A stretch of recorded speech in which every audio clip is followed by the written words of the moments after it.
area is expected to be cordoned off for a couple of days as the investigation continues. Gernal Scott, Fox News. 6 of those hurt are in critical condition. 1 has been transferred to the burn unit. Yahoo has reached a settlement after its massive data breach. The company has agreed to provide 2 years of free credit monitoring services and other restitution valued at $117.5 million. The deal revises an earlier one reached last year that was valued at $50 million. New bid from the attorneys for New England Patriots owner Robert Kraft to stop the release of video they say is incriminating. New court documents in Florida show New England Patriots owner Robert Kraft is reigniting his push to block the release of explicit video showing him receiving sexual favors inside the Orchids of Asia day spa, saying that once the video is out, he loses his chance for a fair trial. Kraft is allegedly seen on surveillance footage from January paying for and receiving sex acts inside the massage parlor, charged in February with 2 counts of soliciting prostitution. Kraft's attorneys have argued there's no cause to release the video as the sting used illicit surveillance footage. The Patriots owner turned down a plea deal from prosecutors that would have had him get a slap on the wrist in return for admitting he would have been found guilty at trial. Matt Napolitano, Fox News. Charles Van Doren, the young academic whose meteoric rise and fall as a corrupt game show contestant in the 1950s, has died. He was 93. I'm Lisa Lacera. This is Fox News.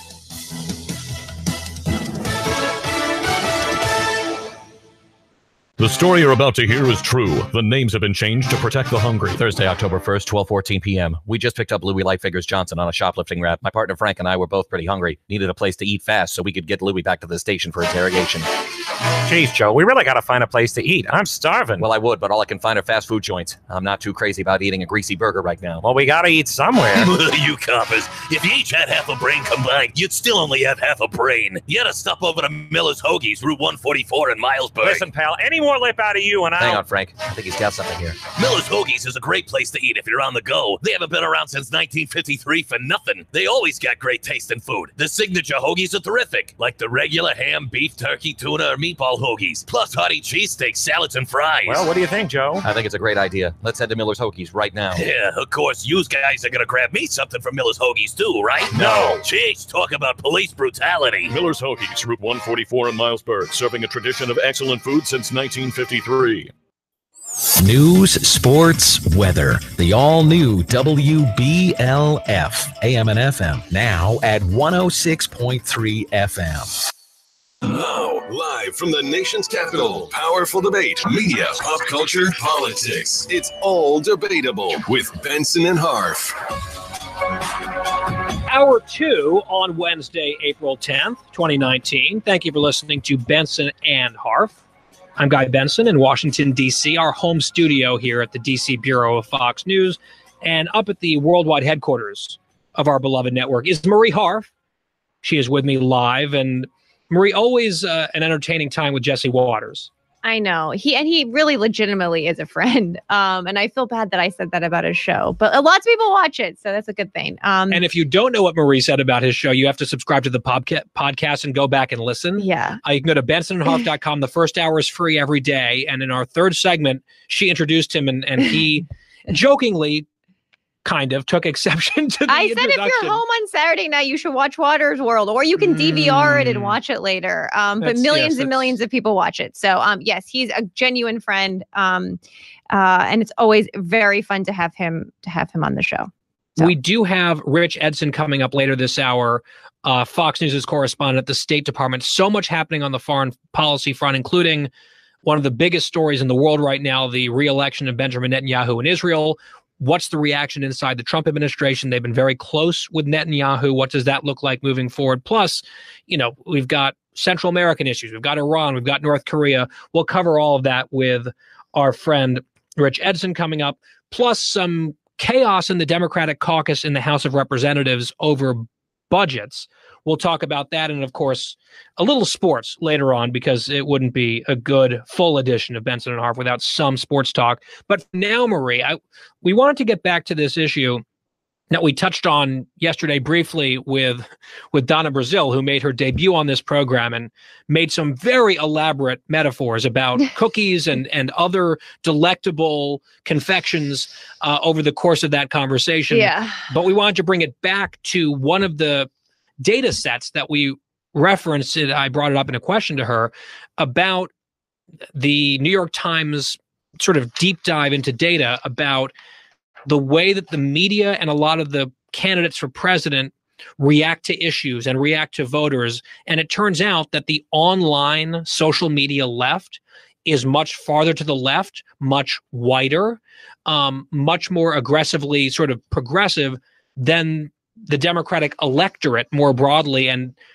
the noise machine that can sort of become an echo chamber sometimes has a disproportionate impact on not just lawmakers, but media figures as well, and sort of distorts perhaps some of the ways that we talk about politics. Yeah, and I remember I've been talking about this a lot in the context of the candidates running need to not get wrapped into every Twitter fight, because I don't think it's representative of what voters care about. And one of the best examples of this was when Joe Biden was criticized on Twitter by former Sex and the City actress Cynthia Nixon, who also ran for office here in New York.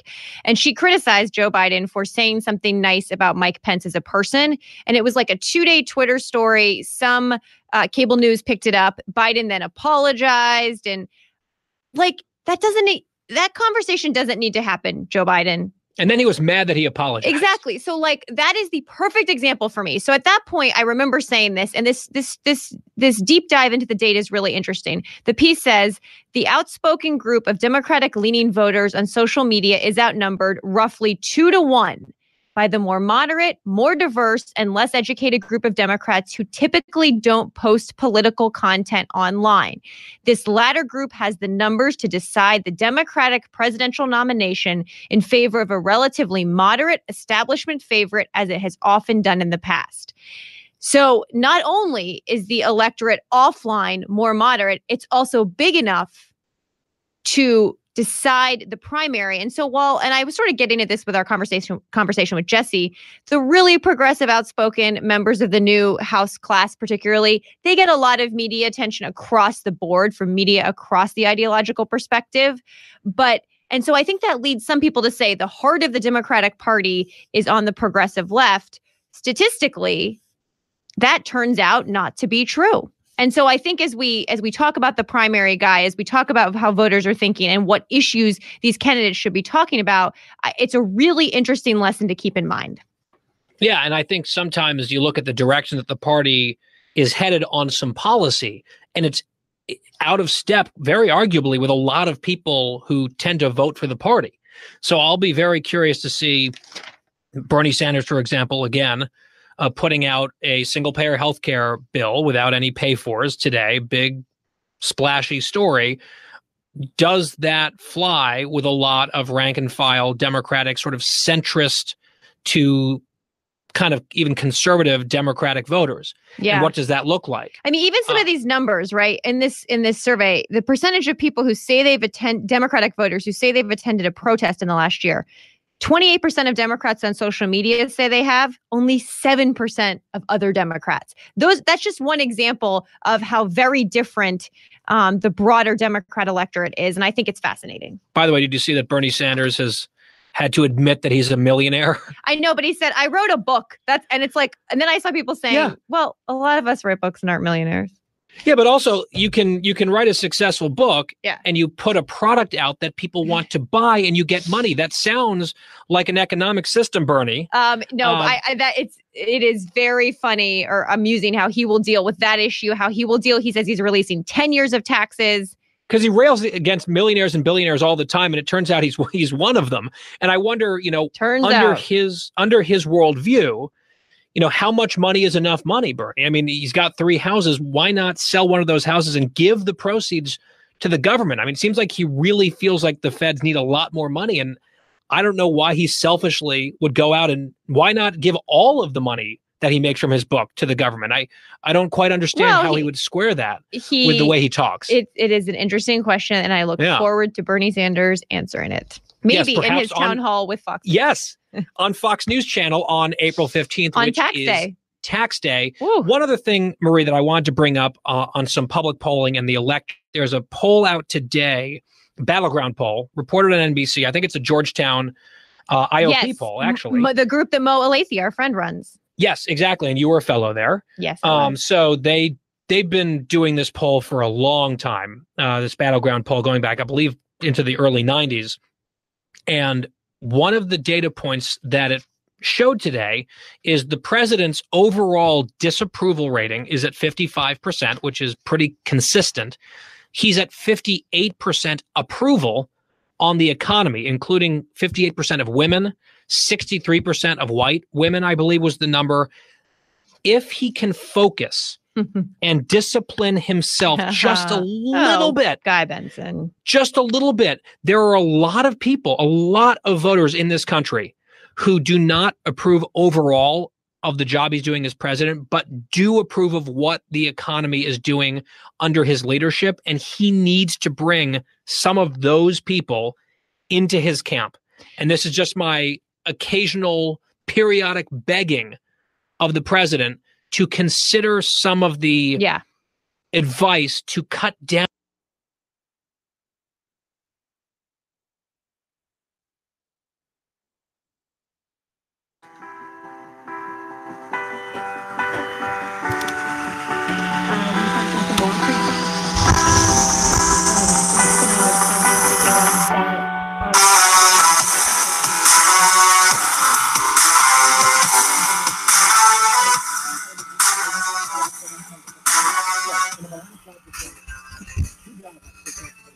Hey, friends, welcome to Lines Live.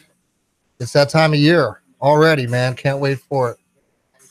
Bringing you the best of Penn State for sports from the guys. Yeah, it's that time of year, man. Spring ball, Jimmy. You got the Grizz, Jimmy Kennedy. You got Yakov Israel, be joining us. You got the big dude, Stephen Davis. My name is Skip Robles here live at Magnum Broadcasting Studios here for another fun-filled season of Penn State football. Very much thankful that Magnum Broadcasting have us back here again for how many years has it been now, Stefan? It's been a while. Skip, we still heard the news, Skip. You heard the news? Still heard you, Skip. How about now? Yeah, we still heard news. Oh, good. Yeah, there we go. The button wasn't hot. So, yeah, see, I'm still learning here. You see, ladies and gentlemen, we're not broadcast professionals. We're just some guys played some ball here, love getting together, talk about it, and share it with you. So I'm the guy here at the studio in town here trying to figure out and push out all the buttons right. So hopefully we got that. Well, you nailed it, brother. Well, we're good this time. I think we're actually live. Well, we're live streaming on the internet. We're queued up here for Facebook on our Facebook site, and people can actually watch us on YouTube live streaming. So we're not a podcast, and we're not pre-recorded. So everything you get here is live. It's Lines Live, lineslive.com. So join us, chat in on Facebook, and man, guys, there's so much that's been shaken down here with Penn State and football. Where do we begin, man? We got this stuff with people transferring and all this stuff we never have had happen before. Where do you guys want to go with this tonight? Up to you all, man. Well, I'm fine with whatever. Yeah.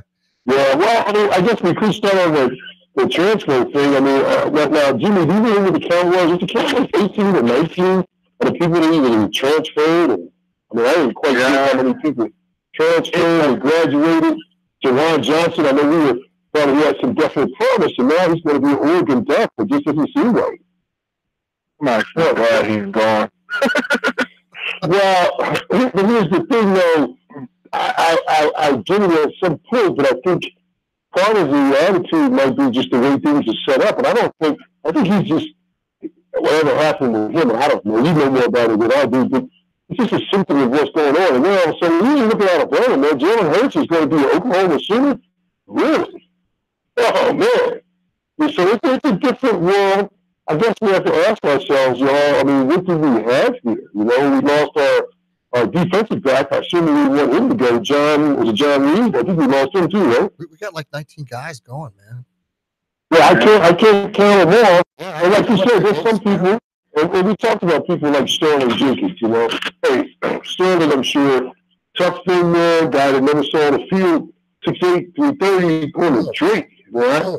I'm not gonna lie, man. I can't tell you I've ever heard about a league of football coming out of Drake. Fine academic school, you know.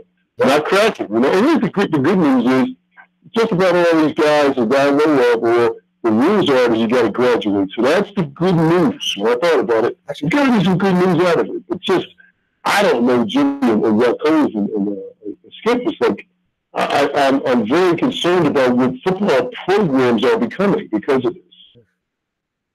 Well, it's becoming more professional. Well, it's become more business. Well, you know what it is. Here's what I think, and obviously you guys know I just always throw my opinion out there. From my position, yeah, let's say from my position, it's not as if it's a Alabama thing. You know, obviously Jalen Hurts was there. He was the starter. You know, he took them to the national championship. You know, he lost his spot to the freshman and so on, then lost his spot, and he humbled himself last year.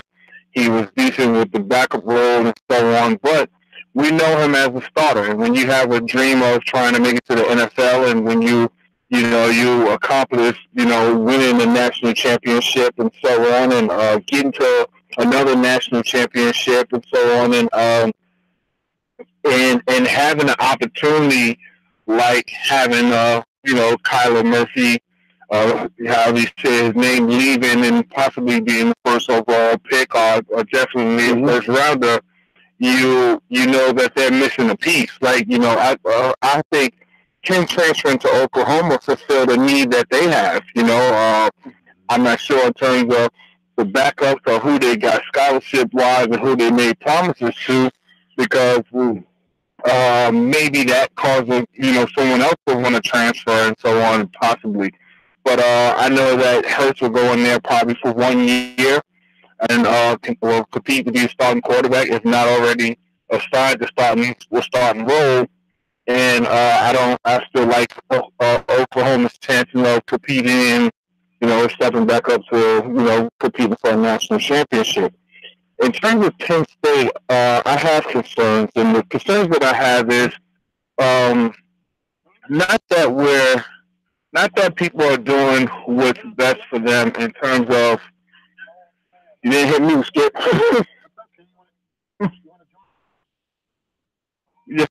Hello? Hey guys, I got you on. You just called in, guys. It's Skip. Hey Tommy, I can't help you. You're on live. Skip, hit the mute button. You got big dude. You got big dudes on with us, and we got Kennedy waiting for you, Cove, to call in. How you been, man? Hey, I didn't mean to interrupt, guys. Sorry, he just rang in on us. Skip, can you hit the mute button? Oh wow, didn't mean to interrupt the show. How you guys doing? Oh, that's Tommy Young. Okay. All right, what's going on, man? I don't know who that was. Hey, Tommy, you know we always talk for him.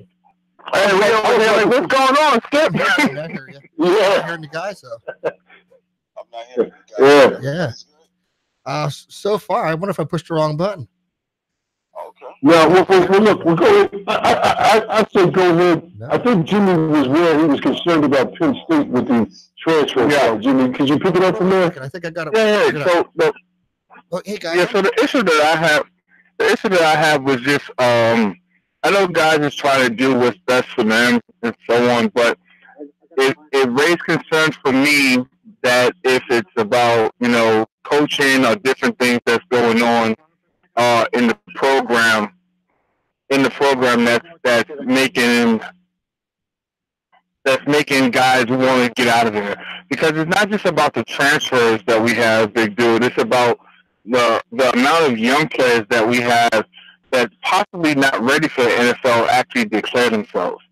I think losing Kevin Givens. I'm not saying that he's not prepared, but to actually be willing to make a jump to possibly be, if not a free agent, if not late 5th, 6th round, maybe 7th round, I just don't understand that. Like, and I don't think it's because of weed or different things and so on. And if it is, it's worse than the NFL. So it becomes a thing that's like, if he comes back and he plays this year and have a solid year, the guy is at least a 2nd, 3rd rounder.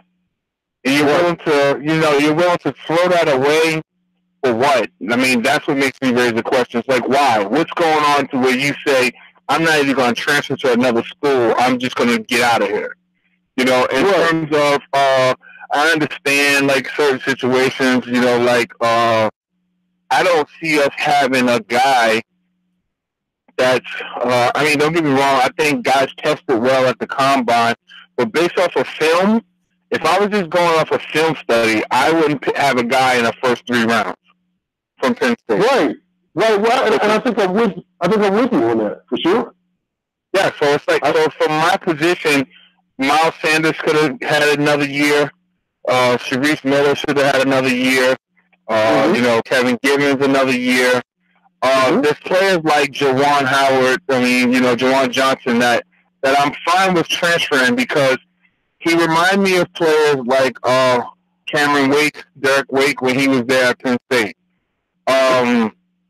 When he was there at Penn State, he just couldn't get right, you know, and I don't know if it's a change of scenery or stuff like that, because I genuinely want these guys to be successful. So when Derek, you know, Wake was there, it was a thing of focus and, you know, between just focus on ball, not the stuff going on off the field and stuff, girls, different stuff and so on or whatever. It wasn't, you know, showing up to workouts, being on time, not, you know, making it to class. Because, you know, when we was there, if you wasn't going to class and stuff, Joe wasn't playing you. You know, it wasn't, and it wasn't like when Cameron Wake and so on, Derek Wake came in, we were comparing him to the type of athlete that LeVar was.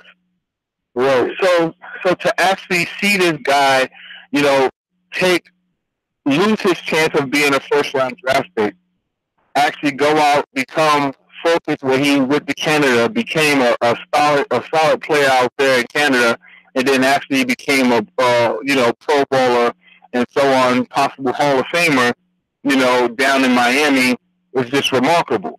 But I felt that he could have had even a stellar college career if he would have stayed focused.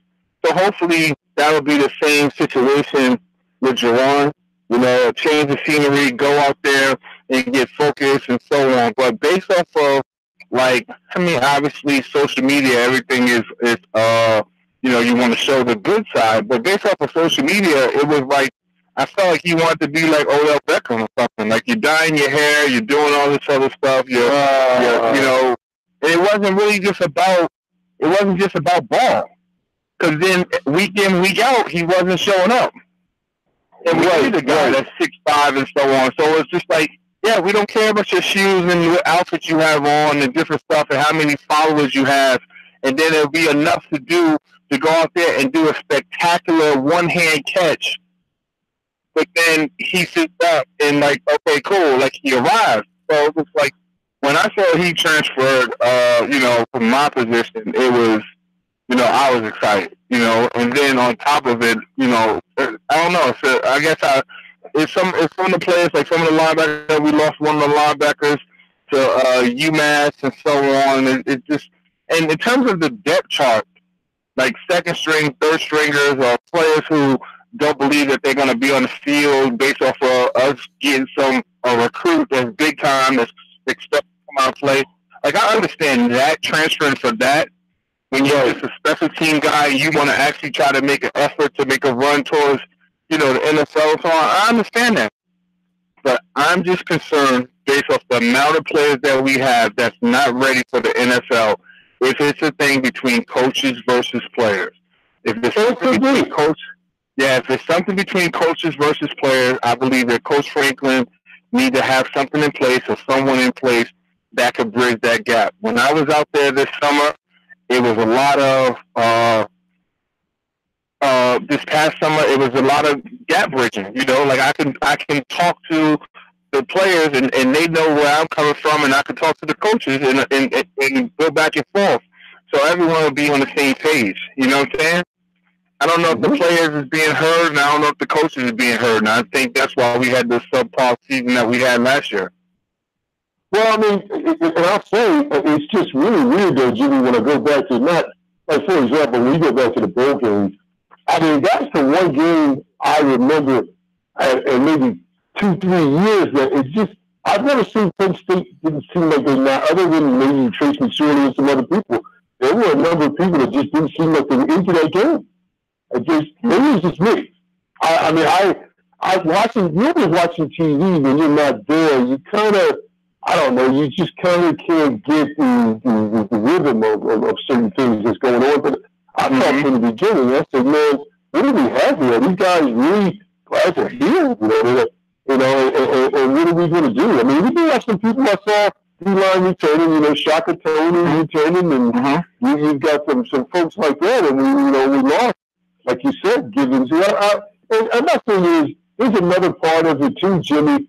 I'm not, and I do stand corrected by everybody. Let me correct myself. I said an error about John Reed. John Reed's back. I do apologize. If you're a senior, but you know, there's some people that are there. I think they're going to help fill in the gaps. It's just if there's an exodus, like you said, it could be a gap that's missing. It also could be that people have been misled. You know, that's why I'm wondering with this transfer process, who's involved with trying to, like you said, who are these perspectives, the people that are giving them a perspective of playing in the NFL? I'd like to know who these people are. That lead me out of something they're not ready. Here's the thing is, in terms of the players being misled, think about this. The players that we're actually speaking of, majority of them are players that was in position to actually return and be the starter and possibly be the guy. So it becomes a thing that's like, misled how? Did you say you wasn't going to play? Were you expecting to play earlier? Or what's the situation? Like, I understand what you're saying. I just don't understand how they could be misled. There would be no doubt in my mind that Kevin Givens would be the starting defensive tackle. Sharice Miller would be the starting defensive end. Jawan Johnson would have been the starting receiver on the opposite of number one, or so on. So from my position, it's like, yeah, I understand. Like I said, the second string, third strings, there's no doubt in my mind that Miles Sanders is the starting running back. Right. But that's what I'm saying. But that's what I'm wondering. And again, as good as he is having it, I keep hearing about where he might be in the draft and all that. And it's hard to tell. Like I said, you all know what goes on behind the scenes. I still stick by the fact that he only had 1 year of football, as good as the years that was. I agree. So, and right now, I've seen in a couple of mock drafts and they have him as high as mid-third round. Right. So we'll see. But when you become, I guess from my position, the competitive, like, and in that situation, like I said, I'm not trying to make this strictly about the coaches and the players, and like it's something, it has to be something with the Penn State program. In a lot of these situations too, it could be home life too. It could be, family struggling, different stuff, jobs lost, different stuff, and so on. It could just be, grades and so on, and people don't feel like, giving that effort. So it's a combination. It can be anything. But, just obviously we all want to see the program do well. I don't believe that there's a player that left that was actually our starter outside of Jawan who wouldn't have benefited for having another year and so on. Like you speak of the bowl game, I felt, remember we talked about it, I felt like everyone was playing not to get hurt. Like everyone knew that they was gone. I couldn't believe that how many players was announcing via social media that they was done. Yeah, well, Twitter was just popping all up. And like I said, with all due respect to a lot of them, I mean, sorry, but even from your perspective, because even from your perspective, being an offensive lineman, do you believe that the offensive lineman that we lost was ready to actually go out there and be, top 3 rounds? I don't. Well, it was hard. I would say the closest one, if you would ask me, is Connor McGovern. But like I said, the closest one. Because to me, Connor McGovern comes back and he wins your Delvin Outland Trophy, if you ask me. That's the way I feel. Or I'm sorry, or whatever. Yeah, it is Outland Trophy. I mean, that's what I don't understand. That either that or football is different because it's not even about glory. It's about having that team. And I think that's what the 86 team is about. That's why you saw a lot of fifth-year seniors. I mean, a lot of that was that things were different. We never thought, those things are different because I'm sure even when you played, Jimmy, we couldn't fathom some of those things and couldn't leave some things undone. Right? That's why I wonder, even in the NFL, like, who would they look at that? Because some people would leave some things undone. I would have some difficult questions about why they played that last game like the way they played. But that was my question about even doing this list, because here's my question. Who are these people that are telling them they're playing not to get hurt? For some reason, they just didn't want to come back, or they just thought, like you said, they just had somebody They just have a different idea about who they are. Because one thing you know is there's some people that are just, that's even too big for the britches. They don't understand what size the britches are. And that's true, Big Dude, because here's the thing is, it's not just that we have players leave. I had the opportunity of leaving out as a junior. Obviously, senior in school and so on, junior leave out early. And I decided to come back for my last year because, not just because I didn't feel I was ready. Obviously, I didn't want to leave. We was coming off a losing season and so on, losing bowl game, everything else and so on. So we was coming off I'm not even sure if we lost a bowl game that year. I don't think we made a bowl game that year. We didn't even go to a bowl.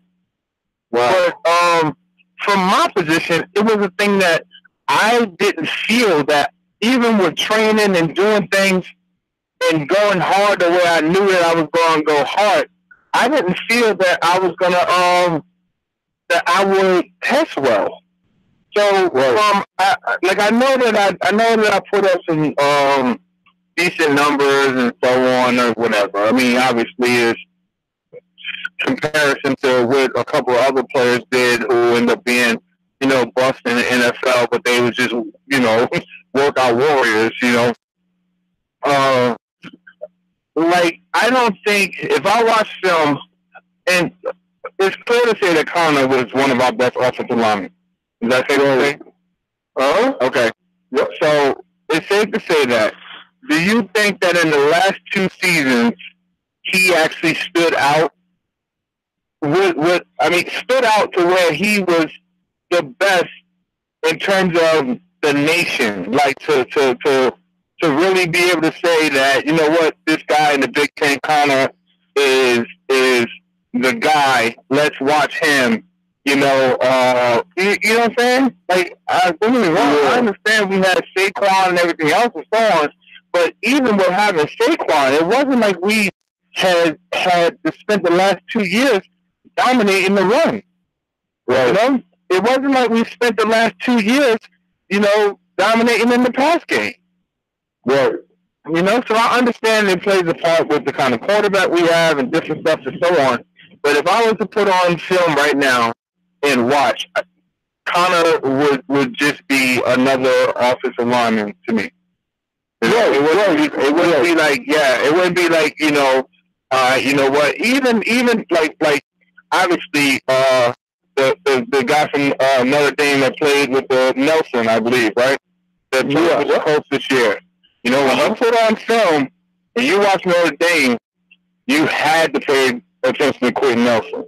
When you put on film back in the day what Ogden and Orlando Pace and so on, you had to pay attention to those guys. When you put on film back in the day, you see Kareem McKenzie out there and Floyd Wedderburn. You didn't pay attention to those guys because they was big. You paid attention to those guys because they was laying people out. They took it all flat out play, and I think that's what it was. Even getting through that game, man. I mean, the others, everything that I liked about, especially about some of those dudes, I forgot one of the other guys. I don't know if you were on a team that lost 6-4. That was still the ugliest football game I ever saw. When Iowa beat Penn State 6-4, I had never seen a game that bad. I've seen a lot of games, and But what I liked was, who was that played for the Cardinals that was on our team? I can't remember the offensive. Yeah. Levi Brown. Right. So when I saw him, he kept going all the way to the end regardless of how bad it got. So that's what I looked at. If things weren't going good, we still thought we could make a play. That's what I liked about him. That's open. This is what we got. The problem with the offensive line last year, I think they underperformed. I think they should have been better than what they were. But that, like you said, and this is what I mean, I guess, Jimmy, these preseason honors, I think it's overrated, the preseason honors. I mean, McGovern was on the preseason list, and not that, okay, that's nice, but that doesn't mean, like you said, that you were right. I guess that's what I'm saying. I'm so confused by all this stuff, and it's just so much at once. And it's like, we have the good players coming back. We have Gross Matos back off of him, you know. And Jared Johnson, and now we'll find out how good Cam Brown is, number 6. You know, we're going to find out how good some of these guys are. You know, we got a great tight end, but now, you know, these other people that are going to fill in, and there's another guy too. I think it's Daniel Joseph is another dude as the defensive end. We're going to find out about it, at least in Canada. We're going to find it. We're going to find out. You know, and I think that's where we're at. I just looking at college football, like you said, not even at Penn State. I mean, like you said, I'm happy if they think they did something that was happy. I'm glad from a perspective of graduation rates and all. You know, it's tough because it's just tough for me to keep up, and I say getting tougher to analyze, like you said. And you see some familiar names, but then it's people that you're going to learn about other people. You know, that's the. But I just don't have that excitement because I'm not sure where to start at. I must, you know, I see people like I call it, you know, Scooby, we call Chris Thorpe. His son CJ, you know. I can't wait to see him play guard this year, you know, and I know he played last year. What I like about him is he's made it through mistakes and everything. You know, that's the first thing. Yeah. And I forgot the Ohio State game. He had that penalty that was a terrible penalty. But it took his father to tell him, man, listen, if you want to play, you got to do a little bit better than that. Somehow somebody's got to step in there. That's what I'm excited to see, and I've watched him, and I've not just followed him on Twitter, but he seems to have a lot of enthusiasm. So maybe that's what was missing also. Maybe some people thought they had already made it. And maybe that's why we didn't win the games we were supposed to win last year. We got, and like you said, maybe it's not like their lives. Right. Yeah. Right. And like you said, you might have a group of people that are cool. This reminds me of the 6-5 team we had. I don't think they were cool with Joe either. A lot of those guys, we were 6-5 in 1984 and didn't make that bowl game. That's the first time Joe walked in there and said, listen, we have a winning record, but you know what? We ain't going nowhere. I know many of you, you know, are concerned. I know many of you are heartbroken about this, but I can't do it. And when he left, there was a contingent of people that said, thank you, Lord, I'm going home. We're going home. I never saw anything like that in my life. So I can't tell you everything was great. I mean, the 1984 team did not have a good relationship with Joe. They did not. No, they just did not. So what happened? And what? In terms of, quick question. In terms of, what year is this for Coach Franklin? Is it 4, 5? I want to say 5. Let's see, 2013. Yeah, I would say this is 5. We get 2014. Okay. Yeah. So,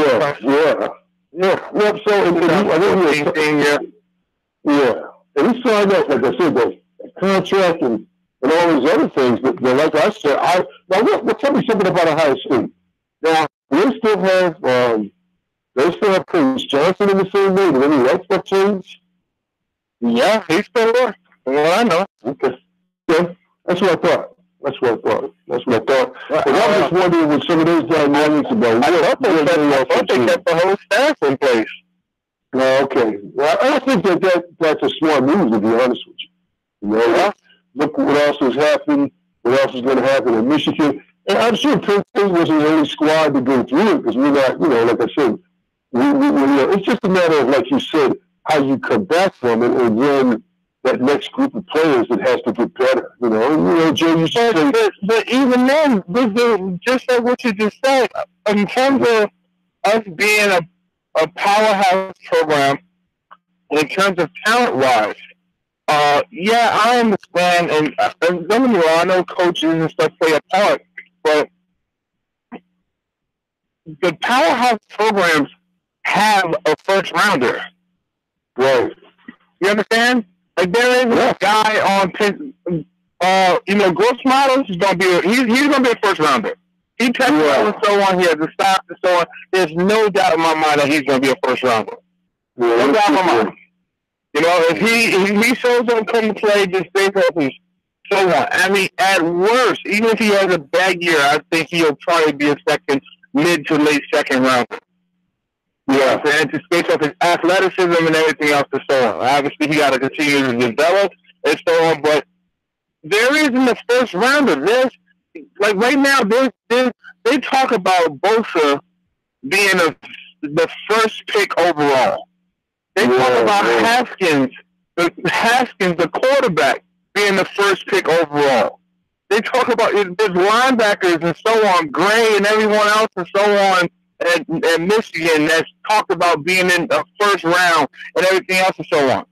Like, for our program to not even have a guy be considered a first rounder, you know, given, no, and the only reason why I say that is given off of the Saquon stuff last year, giving, because even then, yeah, we got Saquon, but we still have no one else. Well, we had our tight end, you know, down in Miami, you know. But with that being said, it's like I expect that to be consistent.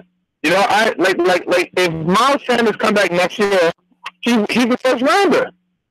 You know, if he comes back and have a solid year, he's the first rounder. Well, if Connor comes back and so on, he's you know, mid to late first round. You know, maybe begin the second round. Sharif is late first round, maybe second round. You know, Gibbons and so on is, you know, mid like second round, third round. And this is obviously coming back and having a great year. Yeah. So I truly don't understand that. I understand that it's the freedom, but yeah, we say that, but I don't know, man, it's tough. And going forward, how do we critique Penn State? What's our expectation of them now? Because it's kind of like a rebuilding year. Well, yeah, that's it, Jimmy. Well, what are you going to say, Skip? What are you going to say there? First of all, I apologize about pushing the buttons here. Tommy gave us a call, but we can't get him on. Something came up. But no, I was up at practice a few weeks ago, actually 2 weeks ago. And I was there. I stood there and watched practice with Steve Jones. And I've known Steve Jones for going on, almost 40 years back from he used to cover me back when I played high school football before he did Penn State, you know, and wrote for the paper and stuff. So I stood there and talked to him because I've known him all these going on 40 years now, and it was kind of interesting talking to him, you know, as we reflected over different athletes and even the differences with what even the broadcasting does, you know, back. In a time when Fran Fisher left and Lanny Terry before the Pirates came in and did some things, and you know, it's kind of interesting over the years. But you know, now Steve's out of practice a lot more, which we didn't normally see. He seems like he comes out to watch, and he knows guys. And it's interesting now because we didn't have this when we were there like that. And Jimmy, I don't know if it was this way when you were there. These guys have their numbers that they wear at practice now that they'll wear in the games, so he's able to identify and watch more carefully at practice himself as an announcer to be able to identify how guys are doing. And you know, and we're talking and you know, I'm just noticing things, and of course an old teammate of ours, George Kidwell, and I were talk a little bit about it, but things have changed. Yeah, George, I think he'll be up this weekend. And we're talking about the way practice is going, and I'm gonna express the concern I see. Our backfield and our running game is we have two guys who are freshmen, you know, Ricky Slade and Jorny Brown, who are going to be, you know, in the backfield. We don't have anybody who has much experience. And I didn't see us, just the running game I'm concerned about, the passing game I'm concerned about, and practices are not, the nature of practice has radically changed, gentlemen, from when we were there.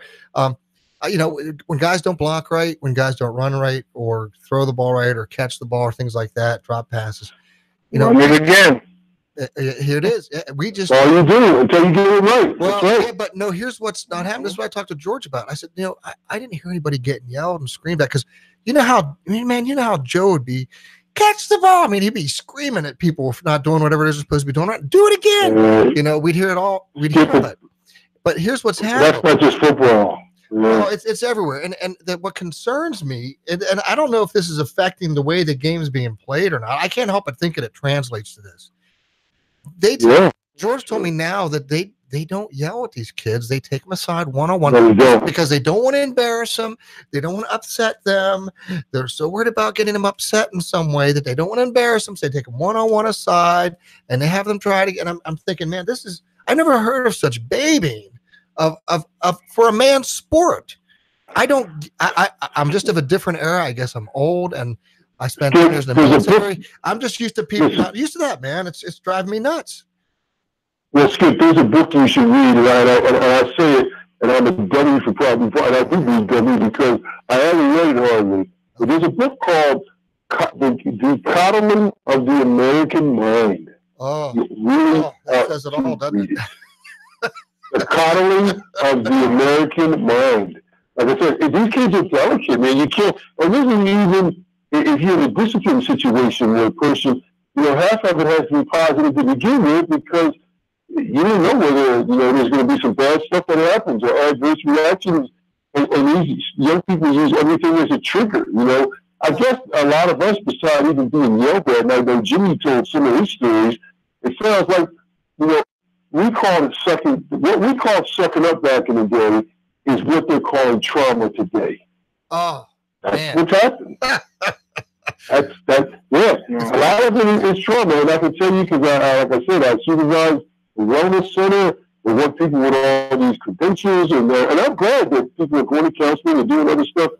But it's going through it. I mean, there is a cerebral part of the game, but there's also a heart check, man. There's also a level of toughness, and that's what I think Jimmy was just saying. On one end, I'm looking at all this talent we have, and I thought last year there was a good offensive line, but it wasn't the offensive line we thought it was going to be because I just don't think everybody was as tough as we thought. Well, yeah, I mean, that's what it came to. It's two things. There's mental toughness and physical toughness. The difference between playing injured and the difference between injured or hurt. And I'm just wondering what has gone wrong. And I guess I'm old school, man. I guess when you get old, you become considered old school because I can't imagine not yelling at a somebody for There's two types of I learned in the military. There's two types of motivation: intrinsic and extrinsic. And if you can't seem to muster it within yourself to be motivated to do your job right, sometimes it takes some extrinsic motivation. And that comes in the form of somebody getting in your face and chewing you out. It's nothing personal. It is professional, and it is to get you to trigger something within you to motivate you intrinsically so you don't have to have somebody yell at you. I don't know. It worked in the Marine Corps. I guess that's just too hard for people now. Man, I don't know. Yeah, it's even different with the service, man. I mean, we start talking about our mental health and approaches and things. And these kids, I want to say, it's a whole different situation about how to handle mental health. When people get medicated, all these other things, it's different. I mean, these child psychologists and these child study teams, they weren't activated unless it was something real in a lot of people's minds. Now, it's part of the developmental process. It's part of folks, working and getting accommodations, and especially this part about anxiety, Skip, and it's the truth, man. There's a lot that has to do with that. That's not blaming. I'm just saying, look at who these kids are and what they grew up in. We didn't grow up with all that stuff, man. And listen, people, looking at it, buddy, I love you. Listen, people have grown up under adverse conditions since the beginning of time. I mean, and I'm not saying you're not right. I'm just telling you. I'm the person that works with these kids every day. When you see it, it's like, well, you see it. I mean, I had a young lady saw me, and I saw her today. She was so afraid because of something else had happened. You could tell. I'm walking. I'm like me. I got arthritis sometimes. I'm walking to go get the elevator. She wouldn't even ride the elevator with me. That's the kind of stuff that you see. I'm like, what is that? She said, "Oh, you're taking the elevator? I'll take the stairs." I'm like, what? Dude, are you talking about? And my wife is like, yeah, well, she's not comfortable, so Skip, I'm not making any excuses. I'm just telling you how it is. Wow. It's different. The stuff that Joe taught us is going to help, and it's going to take a rare person. And I think that's why some of these people aren't ready. They're not mentally prepared for the National Football League or otherwise. Or we've had people go to these other programs, which is named Silas Redd. I mean, we never heard from him again. He went to USC. Yeah, I remember that. And what happened? Yeah. Yeah, I never heard from him again. And other people were like, yeah, let him go, which was true. He went to USC and then he ended up going to the Redskins for a little bit. He was all right. Yeah. Well, he's all right. But he was nowhere near, but to me, he was nowhere near ready as he thought. It wasn't like when he was at Penn State. Yeah, he was nowhere near, and he wasn't going to get the rock. And I understand it. We think about it. none of us in our career ever faced changes, organizational change.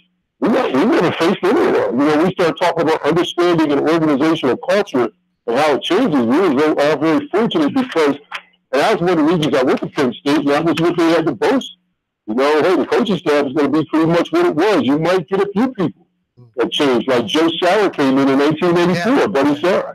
Other than that, there weren't really other changes. I think Frank Rocco, he came out of the administration one year. Well, no, he coached tight end. Come and go. And I remember we had Jim Caldwell when he was doing his undergrad. Yeah. When we were there. Good for him. I wish it'd have been great for him to come back. That would be perfect. Man, I mean, just think, I don't know if they could take him. Well, I don't know if they can take the problem because he played under Joe. Whatever. Listen, I mean, here's a guy that won a Super Bowl. Yeah. Well, you want to motivate a kid? What more do you need, man? Coach some of the best quarterbacks in NFL history. I mean, hey, I'm sorry, guys. I just don't get this, and this type of football. Yeah, we won. I don't think I'm capable. I'm gonna try to understand. I'm gonna try to be patient. I'm gonna try to be soft and gentle. I'm just not used you know what it is. You know, here's what it comes down to. I know when it's all said and done, we're all talking, and we're talking, and obviously it's still the elephant is still in the room. You know, so we're all still talking around that elephant. Here's what it comes down to, because it's really not about getting in people's face and screaming and everything else. There's a commercial out there says that, I think it's a jeans commercial or something like that. I'm not sure if Wranglers or something like that. Tough Man or something like that. And it starts out and it says that our generation continues to get softer and softer.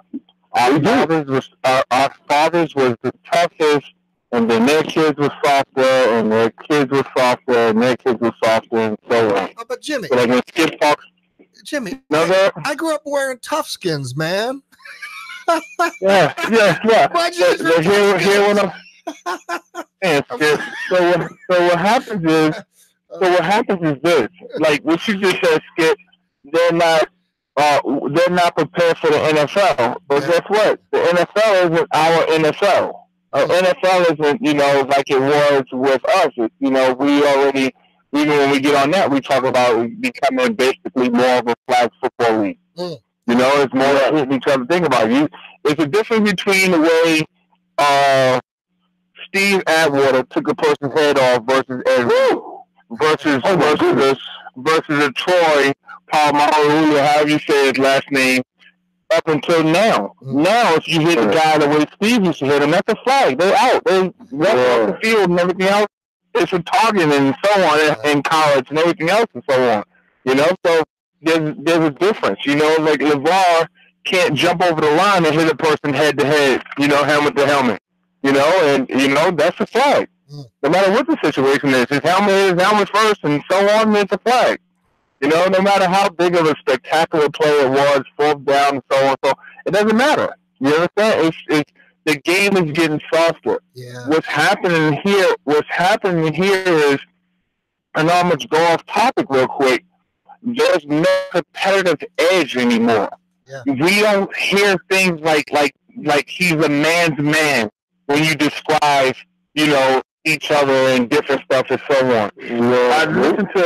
I listened to Giannis talk, the basketball player, and he talked about his social media and different stuff and so on. And he said, I find it hard because everyone was asking why in the off season he doesn't go out and practice with LeBron and James Harden and show up in the rec leagues and play like they all do and so on now, and Carmelo with the hoodie on and this stuff and so on, whatever, and they all at the Y and the Lifetime Fitness together and so on. They asked him why he doesn't join. And his response was a man's answers. He said, why would I train with the opposition? Why would I let them see daily what I work on to better my game? Why would I learn their moves? Yeah, he's like, why would I let them learn my moves? Why would I let them figure out how to defend me? He's like, I practice and I train to beat them. I don't want them to know about me. I want them to be surprised. And so that was his response. Whereas now everything is social media, friends, everyone's cool and so on. You can't click on a football player's page without seeing some kind of Penn State or following him. If you go to Jalen Hurts' page, there's half the Penn State team following his page.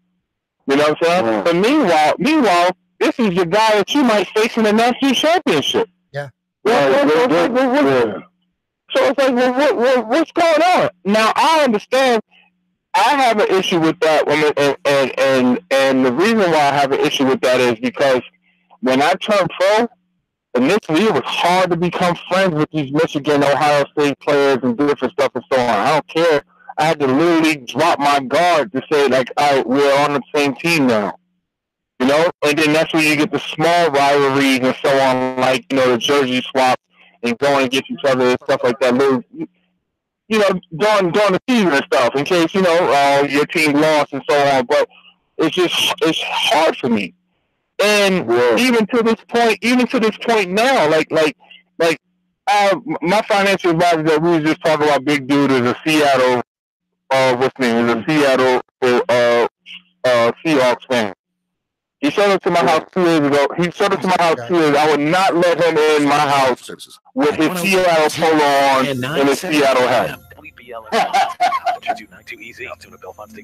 Local news, sports, and weather. WBLF. Depend on it. Hey guys, sorry about that. We had our hard break, guys. I didn't mean to interrupt. Yeah, hey folks. So we're coming professionals, man. Yeah. My financial advisor showed up with a Seattle hat and a Seattle polo to my house. I would not let him in. I would not let him walk in my house. And he was just like, yo, hold up, you finished with the Giants? I said, yeah, but I started out as a Ram. You just can't come in. And he started laughing. I was just like, I'm dead serious. So you sent him down. My financial guy took his hat off, left his hat in the car, and turned his shirt on inside out.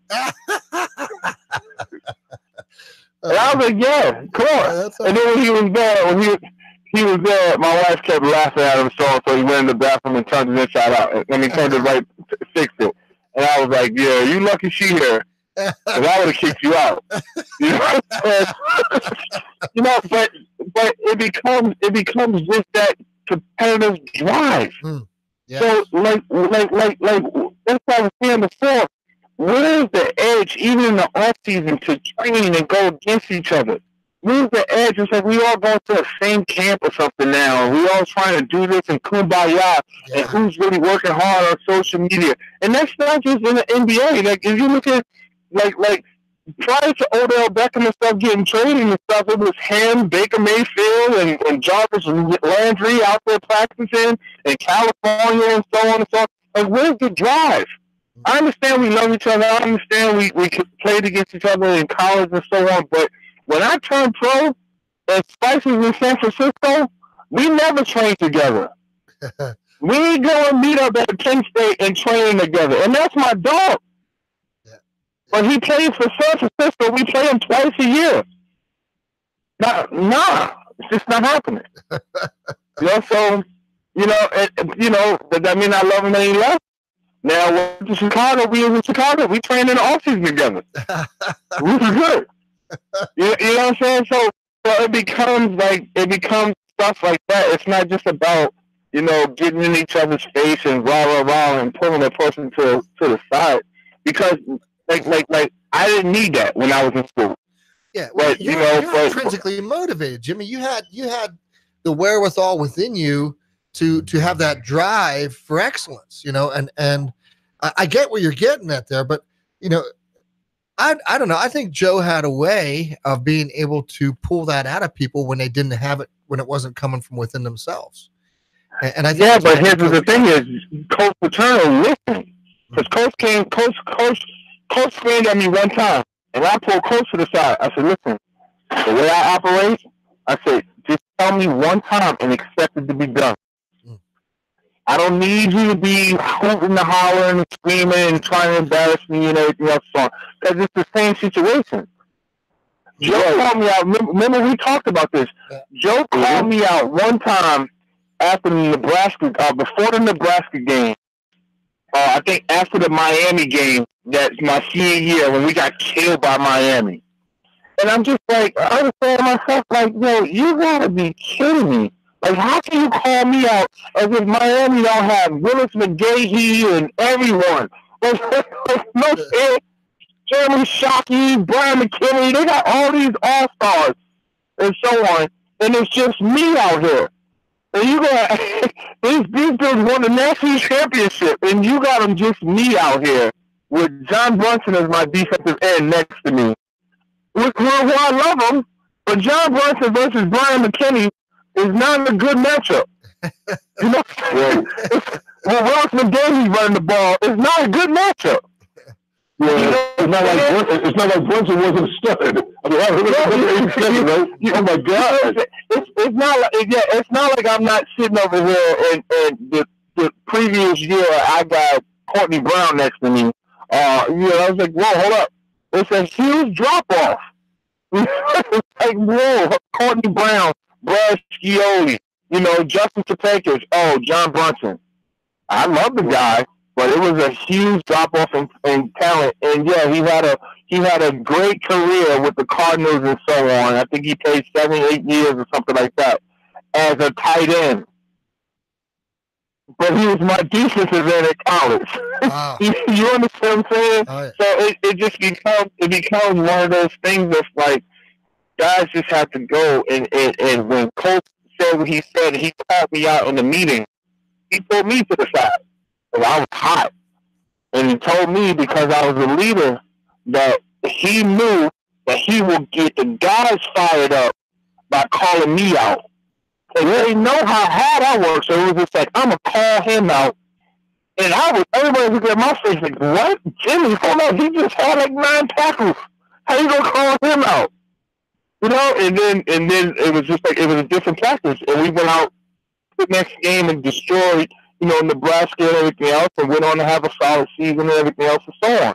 But it's those kind of coaches that gets the best out of their players. It's those kind of guys that's actually in tune with those players and so on. I don't know if it's an NCAA thing or so on. Right now, this past weekend was the Pride weekend. Like you guys, I'm sure you guys seen that. It's Dwayne Wade's 11-year-old son came out, and Gabrielle, his wife, as well as his son. Listen, Dwayne Wade's 11-year-old son came out, and he participated in Pride and got standing ovation and everything else and so on. And he had his brother there with him. He had his stepmom there with him. He had support and so on. And on social media, they was destroying the dude. They was destroying Dwayne Wade. They were saying he doesn't know and different stuff and so on, whatever. Football, from my perspective, sports does not, what's the word I'm looking for? Does not equal, isn't equivalent to that part of the struggle. For example, if this kid identifies himself as being gay, if this kid identifies himself as want to be a transgender or something or so on or whatever, as parents these days, we have to support that. You understand? Because it's clear that children and so on, and kids that's trying to find their direction and so on, are committing suicide and so on because of how they feel. So from my perspective, it's like kudos. I don't understand, but I can understand why they have the support. As a father and so on, I probably would do the same thing. But what my point is this: when did that transfer over to football and sports? Because outside of the NFL bullying thing with that one player in Miami, I really haven't heard anything about bullying and different stuff and players committing suicide or hurting themselves and can't be screamed at and so on. You understand what I'm saying? Well, but I think here's what happens though, Jimmy. we don't find out about it until later. Like everybody's name doesn't come across the screen on ESPN. I wouldn't know, and I hate to say this, half the people that died if it wasn't for me looking at that ticker tape at the bottom, you know, such and such passed away, such as, you know, so we don't see it. And I think that like you said, people are brought up differently, and people are brought up, and then, like I said, that whole stuff, it's another show. I'm not going to go there on there, because like you said, but I think what you're saying is, and it's not even just even about toughness, about what they accept and what's okay. Not having the edge, competition-wise, all these kids get trophies. They all get trophies. They all get something. They all get certificates. And music wasn't okay. I mean, listen, I lost to a friend of mine. I still think about the line drive that went right over my head when I was 9 years old. Did he hit a chance? I haven't forgotten it yet. You know, and if I had been 2 inches taller, I would have ended up catching it, and they threw their hats up in the air, and I cried because it felt like real pain. But, you know, my mother said, hey, you know, you could be the best player on the team next year. You know, that was a difference. She didn't tell you it was okay, but she said, time for you to work hard because now you got to be the best player on the team and you can help them win. See, the logic is different, man. It's like, you know what? Don't worry. Winning doesn't mean anything. This is what happens in job interviews. I mean, Jimmy, these kids are bringing in their parents for job interviews. Yeah, right. Yeah. I mean, come on, man. And I think we just have to, here's what I'm saying, we have to accept that things are different. These are some, those generation of people, that's one of the reasons besides me being, I know our time is limited, besides me doing something different, I can only do semi-pro football for so much longer. It wasn't about football. These guys couldn't take any type of disappointment. If you took them out of the game and they didn't want to listen and you started to talk, and most of I yelled at people for this attitude. It wasn't even about football. But if you're playing left tackle and you got a guy that's killing you, and I got to have the back to help you all the time, I can't keep you in the game that long. You know, you had a good game, and maybe I'll put you back in the guard. But that's what happens. Everybody wants to quit. You should hear, if you go to those games, I know you're probably laughing, because you go to half of those semi-pro games, you know how many people want to quit in the second quarter. They want to quit. Yeah, because they don't know anything about disappointment or working hard or beating people out. When they come out for those teams, it was a bigger shock. It was in the middle 2000. One guy came and said to me, Coach Davis, listen, I want to play, but you need to let me know what positions are open. I said, what positions are open? I said, you mean the positions you're going to compete for? Nah, they didn't understand that. Oh, man, it is a mad world, man. It's madness. This is madness. I mean, you know, you talked about the elephant in the room, Jimmy. You know what it is? It's the demasculinization of America. And I know we could spend a night talking about that, man, but men are not allowed to be men. Yeah, that's a whole other show. Let's not start on that. And guess what? And that belongs off air with okay. But what I'm saying is, but I think that's what Jimmy said too. I think when we start talking about it in 3 years, we can still have, I think what you all are saying is, I think it's still possible to have healthy, and we do have workshops in it, it's still possible to have healthy masculinity and still want to win. See, to me, it's healthy masculinity when you want to do your best. I don't understand how that can't be healthy masculinity. What you want to do that's not even a gender issue. God made us to all do our best. I don't care what. I know, but what I'm saying is, we're talking about football. Oh, yeah. And we're talking about what people are saying about is healthy, because a lot of the research says, hey, you don't make people. That's not like my kid. I let her play whatever she wanted to play. People would come up to me and say, why are you letting her play these different sports? They wanted to get good at one. I'm like, listen, I just wanted her to enjoy it. And you know what? She finally started choosing basketball, but even then, after a while, she was more worried about her physics again. It was just different, you know. I'm like, hey, you're taking the shots tonight. Yeah, Dad, I had a big physics exam in 2 days. So what? Wow. So you didn't shoot the ball? Well, that doesn't add up, right? But yeah. Wow. Yeah, the kids have different priorities, and I think, that was my point, Jimmy, about leaving programs. It's the more individualized we become, and the more, and we should be in touch with people's feelings and other things. And I think by the time I was leaving, they had a sports psychologist, Dave. What was Dave's last name? Oh gosh, I can't remember his name. But they had a sports psychologist who I thought was supposed to be like a counselor, but he was just, I don't know what he was doing. I mean, he was writing articles and he was a good dude. But my thing is, this is why I think it's good for programs to use their love and Jimmy, the fact you're able to talk to them and say certain things. You know, people couldn't even take some stuff I said on Twitter because when Trey got done, when Trace got done with the season, they said, hey, he's Penn State's all-time best player. Time out. You know, of course I had something to say about that. Well, all-time best player. And, you know, the other people was like, well, everybody wants to go by stats and all that. I'm going by leadership. I said, okay. But I think we all have something to do with leadership. It's hard to just say that. So then people just have a whole idea about what's best to, you know, instead of taking it and carrying it with you, like you said, Jimmy, you started off. Here's what the thing is, even like this, I know I keep referring to basketball and stuff right now.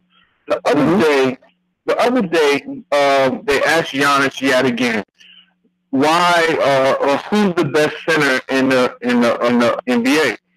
And he, you know, they was trying to get him to say himself, and because that's all Joel Embiid does.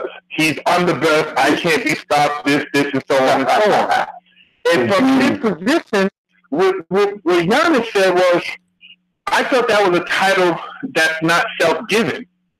So how can I come out and say, hey, yeah, it's me. Look at me. I can't be stopped. I'm the best. When there's other players that's competing against you, that might be like, you know what? Hold up. I can't stop this dude. He's tough. Who's the hardest player? He's tough. Guarding him is tough. But not Joel Embiid like, nah, it's me. Yeah. I understand. Yeah. There's a I mean, my point is like, how can Trey come out and say that? Well, he didn't come out and say that. This is, and I'll tell you who it was. Paris Palmer said it after the game. He tweeted it. So Paris Palmer's a pretty solid dude, but I argue with it.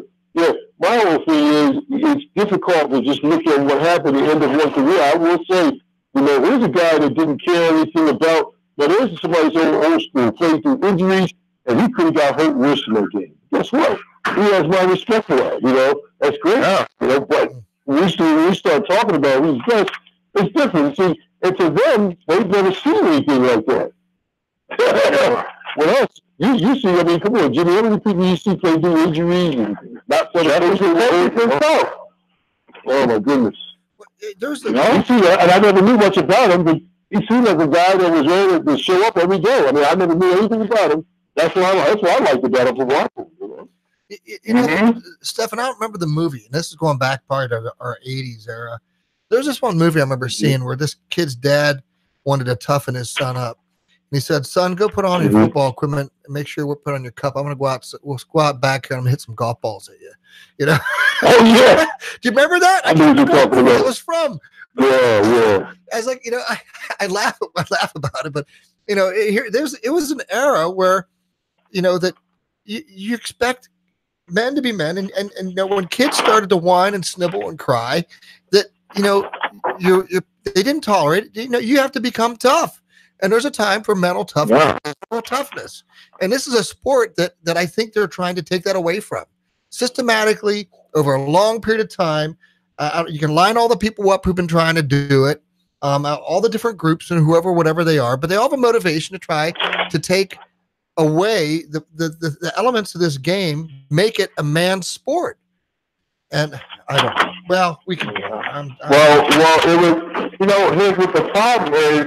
It's just like what you said, but, you know, football was based off of being gladiators. Yes. You know, it was. You know, it was based off of being gladiators. So now, since when was there restrictions to a point, you know, on a gladiator?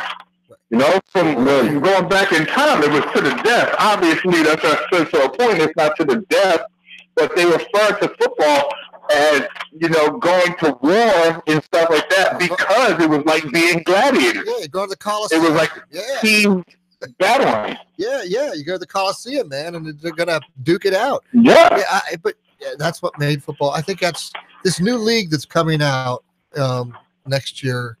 What's that? I was. You talking about the XFL? I'm not. I forget the name. I was talking to Wally. We were the talking. one with. No. There's. He hate me. He hate me. The one with he hate me. Yeah. I can't remember what it is, but that was heavy, man. They're going back to playing. That's still the heaviest thing I see in football. He hate me. Hey, I don't know if you know. That's really heavy. Wally actually played in the XFL. He actually played a little bit of time in the XFL, but I think they're coming back out with something like that. Oh, he did? Oh, he gets a nickname there, man. Yeah. No, we were talking about the practice the other week. Yeah, big deal. Sorry, 1-4, man. We got man. Yo, I'm put my arm around it, man. It would come up with one, too, man. Kind of heavy, man. Well, but he was telling us about it coming out with another league, and he told us I'm all a good friend, man. I'm teasing him. Oh, no, I know. He knew. Yeah, he's a good guy. So, I didn't know that about him either until he mentioned that at practice, and I was like, "Whoa, okay, dude, you're one of those guys. All right, I mean, he was time in the league too, but that's pretty cool to hear that about him. He spent some time there. So, I remember. He was out there looking crazy. Yeah. Some film clips of it. Yeah, Half Hogan. Remember, he walked on the field and started questioning the coach. It was 4th and 1 for the 29, and it was tried to get the field goal. And you see him running down the stairs, and he's like, Coach, you're gutless. You're gutless. Wow. Nah, man. I don't know. And you saw, that's what I'm saying. I don't want these guys to think that's what Jimmy's saying, man. There's a lot of football to go around, but you know what, man? Some of those guys, like you said, they just didn't pull out. We don't want to lose all these guys that have to do that. Right. I guess that's what I'm saying. You see Christian Eckleberg goes out there, and he gets his throat sliced. He got sliced from that joint. Oh, yeah. Yeah. He went out there and got sliced. And how many people, and what kind of arguments do we have with people coming out? Sure, he was NFL ready, but that NFL ready means you know what's going on. That don't mean you ready. That's a good way to put it. Yeah, come on, man.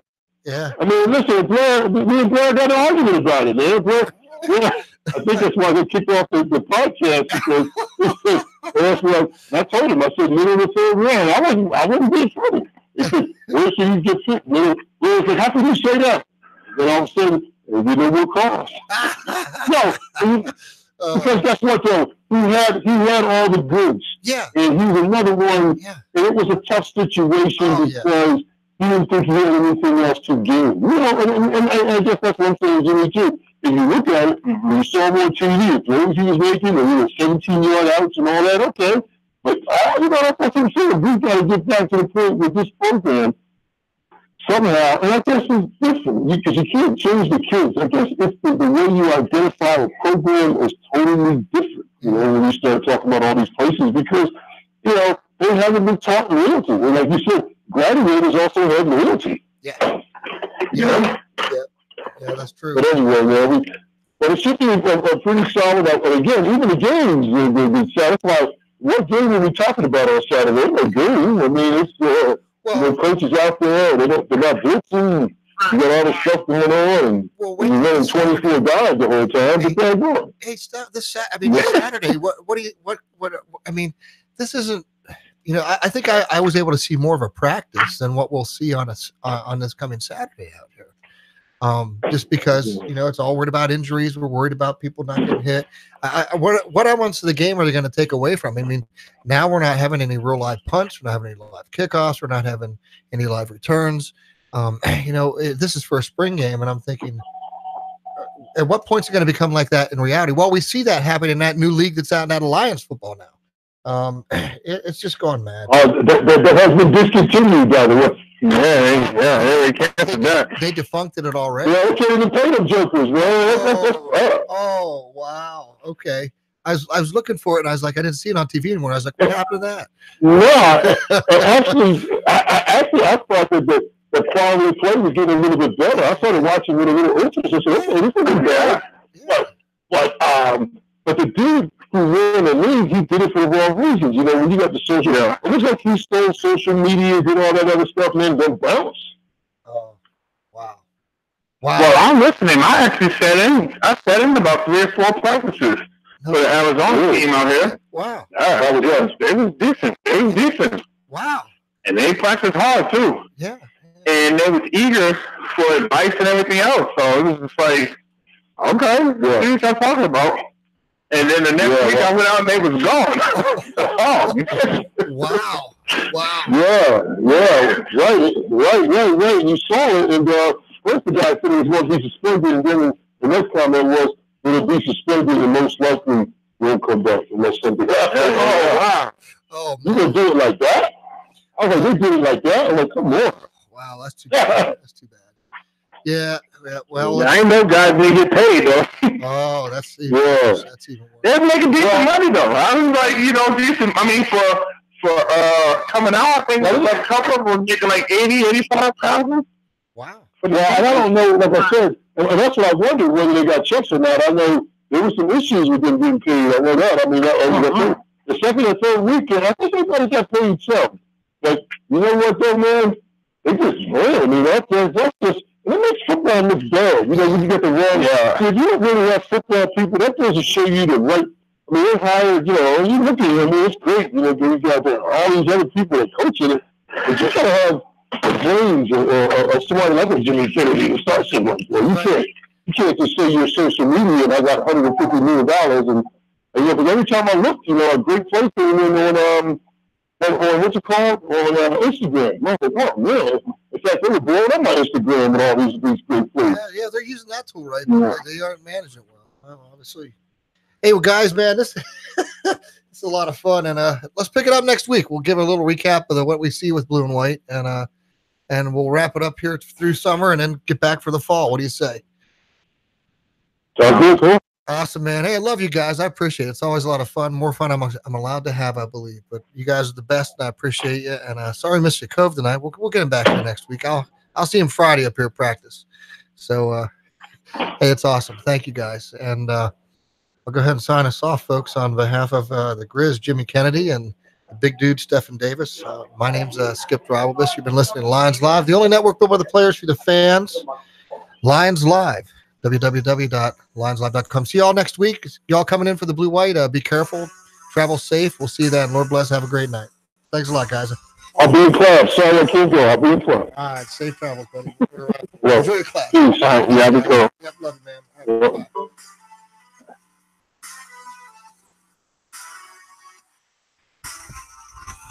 And we'll actually go ahead and return you here to our regularly scheduled program, back to Magna Broadcast on BLF State College.